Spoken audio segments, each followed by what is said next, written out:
সরকারের বৈধতা প্রশ্নবিদ্ধ হবে। দেশ চালানোর অধিকার শুধু নির্বাচিতদেরই রয়েছে, এমনটাই মনে করছেন মির্জা ফখরুল। বিএনপির সর্বোচ্চ সিদ্ধান্তে তারেক রহমানের পূর্ণ কর্তৃত্ব। আমরাই সবচেয়ে বড় মাফিয়া, স্বীকারোক্তিমূলক মন্তব্য এনসিপি নেতার। এতক্ষণ শুনছিলেন সংবাদ শিরোনাম, এবারে বিস্তারিত।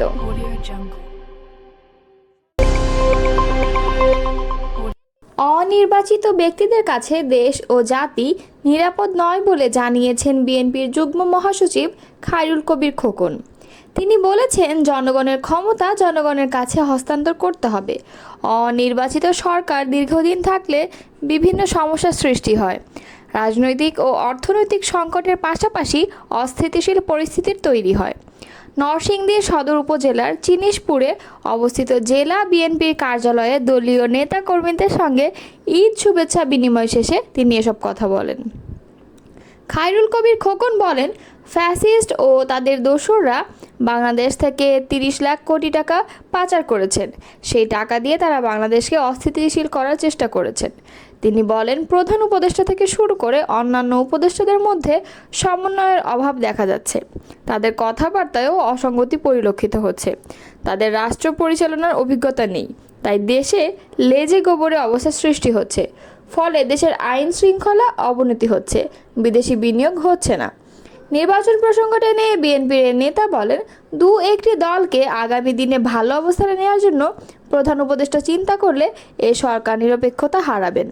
তাই আমাদের আহ্বান, অন্তর্বর্তীকালীন সরকার যেন জনগণের পালস বুঝেন, কারণ আমরা চাই না আস্থার সংকটের কারণে জনগণ আবার রাস্তায় নামুক। তিনি বলেন, 90-এর স্বৈরশাসক পতনের পর অত্যন্ত চ্যালেঞ্জের মধ্যেও কিন্তু 3 মাসের মধ্যে নির্বাচন হয়েছিল। তাই ওই সময় সুন্দর একটি নির্বাচন হয়েছিল। সেই নির্বাচন নিয়ে দেশি বিদেশি কেউ কোনো মন্তব্য করেনি। 5 আগস্টের পর 10 মাস চলে গেল, সরকার এখনও নির্বাচনের সুনির্দিষ্ট রোড ম্যাপ এবং দিন তারিখ ঠিক করতে পারেনি। তাই সরকারের প্রতি জনগণের আস্থার সংকট তৈরি হচ্ছে। সরকারের নিরপেক্ষতা নিয়ে বড় প্রশ্ন দেখা দিয়েছে। দলের যে কোনো সিদ্ধান্ত নেওয়ার এখতিয়ার বিএনপির ভারপ্রাপ্ত চেয়ারম্যান তারেক রহমানের রয়েছে বলে জানিয়েছেন দলটির মহাসচিব মির্জা ফখরুল ইসলাম আলমগীর। মঙ্গলবার সাংবাদিকদের সঙ্গে আলাপকালে এই কথা বলেন তিনি। মঙ্গলবার রাজধানীর গুলশানের রাজনৈতিক কার্যালয়ে সাংবাদিকদের সঙ্গে ঈদ শুভেচ্ছা বিনিময় শেষে এই কথা বলেন তিনি। মির্জা ফখরুল বলেন, দেশের বর্তমান রাজনৈতিক পরিস্থিতিতে টার্নিং পয়েন্ট হতে পারে ডক্টর মোহাম্মদ ইউনূস ও তারেক রহমানের বৈঠক। এই বৈঠকের মাধ্যমে রাজনৈতিক সংকট কাটবে বলে আশাবাদী বিএনপি। তিনি বলেন, স্থায়ী কমিটির এই বৈঠককে স্বাগত জানিয়েছে। জাতীয় ও আন্তর্জাতিকভাবে এই বৈঠকের গুরুত্ব ও সম্ভাবনা অনেক। এই বৈঠকে থেকে অনেক কিছুর ডাইমেনশন হতে পারে। বিএনপি মহাসচিব বলেন, দলের স্থায়ী কমিটি তারেক রহমানকে যে কোনো বিষয়ে সিদ্ধান্ত নেওয়ার এখতিয়ার দিয়েছে বলেও জানান তিনি। আগামী 13 জুন সকাল 10টা থেকে 11টার মধ্যে এই বৈঠকটি হবে। লন্ডনের ডরচেস্টার হোটেলে অন্তর্বর্তী সরকারের প্রধান উপদেষ্টা ডক্টর মোহাম্মদ ইউনূস ও বিএনপির ভারপ্রাপ্ত চেয়ারম্যান তারেক রহমানের মধ্যে প্রায় ঘণ্টাব্যাপী বৈঠক হবে। উল্লেখ্য, ডক্টর ইউনূসের যুক্তরাজ্য সফর ঘোষণা আসার পর থেকেই তারেক রহমানের সঙ্গে বৈঠকের সম্ভাবনা নিয়ে রাজনীতির অঙ্গনে আলোচনা চলছিল। যদিও শুরুতে প্রধান উপদেষ্টার আনুষ্ঠানিক সফরসূচিতে বৈঠকের বিষয়টি অন্তর্ভুক্ত ছিল না।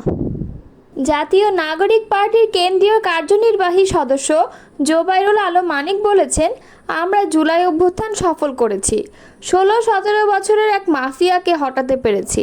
আবারও যদি কেউ মাফিয়া হয়ে উঠতে চায়, আমরা তাদের বলবো, এখন বাংলাদেশে যদি বড় মাফিয়া থাকে, আমরাই হচ্ছি বড় মাফিয়া। আমাদের চেয়ে বড় মাফিয়া নেই। সোমবার বিকেলে চট্টগ্রামের আনোয়ারা উপজেলার কালাবিবির দিঘির মোড়ে একটি কমিউনিটি সেন্টারে এনসিপি আয়োজিত ঈদ পুনর্মিলনী অনুষ্ঠানে প্রধান অতিথির বক্তব্যে এসব কথা বলেন তিনি। জোবাইরুল আলম মানিক বলেন, আমার বিরুদ্ধে অনেকেই অনেক কিছু বলে, তাতে আমার কিচ্ছু যায় আসে না। আমি বলছি, এখানে কেউ যদি আবার জাবেদ হতে চায়, আমাদের ভোট কেড়ে নিতে চায়, তাহলে আমরা আবু সাঈদ, মুগ্ধ, ওয়াসিম আকরামের মতো শহীদ হয়ে তাদের রুখে দেব। এনসিপি নেতা দেলোয়ার হোসেনের সভাপতিত্বে ও এমইউ মাহমুদের সঞ্চালনায় অনুষ্ঠানে অন্যদের মধ্যে উপস্থিত ছিলেন গণ অভ্যুত্থানে আহত মোহাম্মদ জাবেদ, বৈষম্য বিরোধী ছাত্র আন্দোলনের সম্মিলিত বেসরকারি বিশ্ববিদ্যালয়ের যুগ্ম আহ্বায়ক শাহিদুল আলম সহ আনোয়ারা ও কর্ণফুলী উপজেলা নেতাকর্মীরা। অনুষ্ঠানে আনোয়ারা ও কর্ণফুলী উপজেলার জুলাই আন্দোলনে আহত যোদ্ধাদের সংবর্ধনা দেওয়া হয়। এদিকে তার বক্তব্য সামাজিক যোগাযোগ মাধ্যম ফেসবুকে ছড়িয়ে পড়লে আলোচনা সমালোচনার ঝড় ওঠে। এই বিষয়ে জানতে চাইলে জোবায়ের আলম মানিক বলেন, আমি মূলত বলছি আমরা শেখ হাসিনার মতো বড় একটি মাফিয়াকে তাড়িয়েছি। এদেশে কেউ আবারও ভোট কেড়ে নিতে চাইলে জুলাই আন্দোলনকারীরা আবারও বড় মাফিয়া হয়ে ফিরে আসবে। আমরা এই বক্তব্যকে বিকৃত করেছে।